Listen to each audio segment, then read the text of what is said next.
mengangkut ratusan hingga ribuan kontainer di setiap perjalanan samudra. Inilah kapal kargo, pusat perdagangan lintas negara yang menjadi jantung perekonomian di dunia.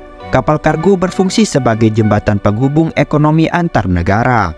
Dengan ukuran yang begitu besar, kapal paling tidak mengangkut ribuan kontainer untuk dikirim ke sebuah pelabuhan tempat barang itu diperjualbelikan. Kapasitas yang mumpuni dan teknologi yang sudah diuji membuat kapal kargo menjadi elemen penting bagi pengiriman barang lintas benua. Perjalanan lintas samudra bagi kapal kargo adalah hal yang biasa. Mereka mempunyai tanggung jawab atas pengiriman barang untuk perekonomian. Tetapi, tidak semua jalur yang mereka tempuh itu sepenuhnya aman. Kapal harus berhadapan dengan ombak ganas, terlebih lagi mereka memaksakan pelayaran ketika badai menerjang. Ombak ganas di samudra adalah hambatan untuk melakukan pelayaran. Lantas, bagaimana kapal kontainer itu berhadapan dengan ombak di lautan? Dan bagaimana kapal tersebut tetap stabil di atas badai dan ombak ganas yang terjadi saat pelayaran?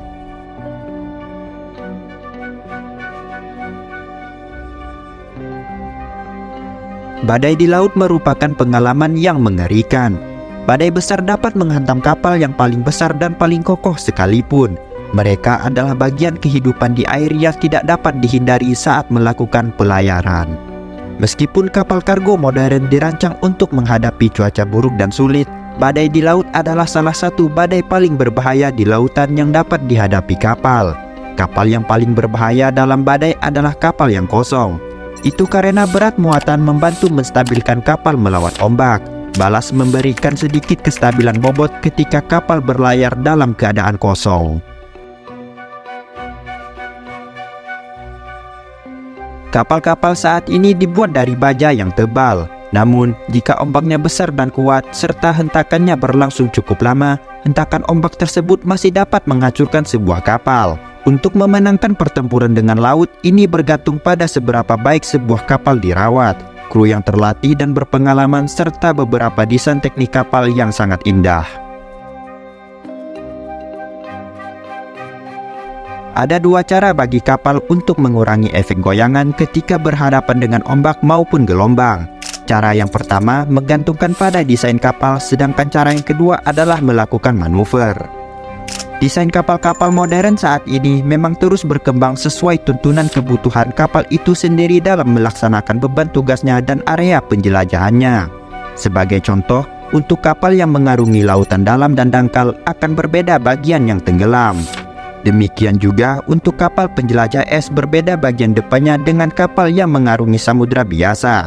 Pada kapal penjelajah es tidak memiliki desain pemecah ombak pada bagian depannya, tetapi memiliki desain pemecah es di bagian depan.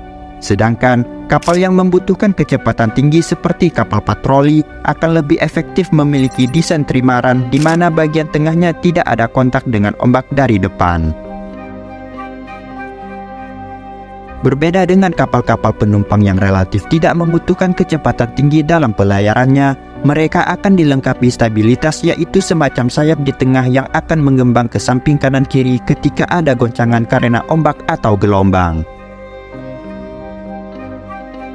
Cara kedua adalah melakukan manuver yang diperlukan untuk mengurangi efek goncangan.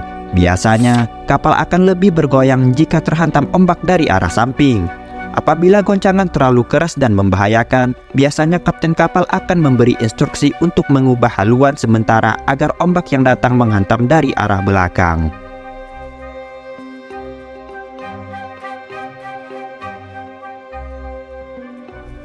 Dengan teknologi yang semakin maju, seharusnya manusia tidak perlu khawatir lagi akan tentang perjalanan samudra mereka. Desain kapal dan peralatan yang lengkap adalah bentuk keseriusan manusia untuk menghadapi masalah yang pasti akan terjadi. Kapal-kapal tersebut dibuat secara detail untuk keselamatan pelayaran. Ada banyak faktor pendorong yang menyebabkan kapal itu dapat bertarung dengan ombak ganas di lautan.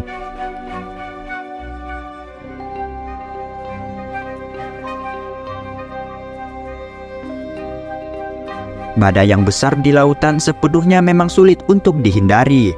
Kapten dan kru kapal harus mendeteksi akan kemunculan badai yang dapat menghambat proses pelayaran. Sinyal harus tetap dikirimkan untuk mendeteksi kedatangan badai agar dapat mengatasinya. Badai yang besar tentu saja akan menjadi tantangan bagi kru kapal untuk melakukan pengiriman barang. Jadi, kesimpulannya adalah kapal-kapal tersebut harus memiliki standar operasional untuk melakukan pengiriman ribuan kontainer.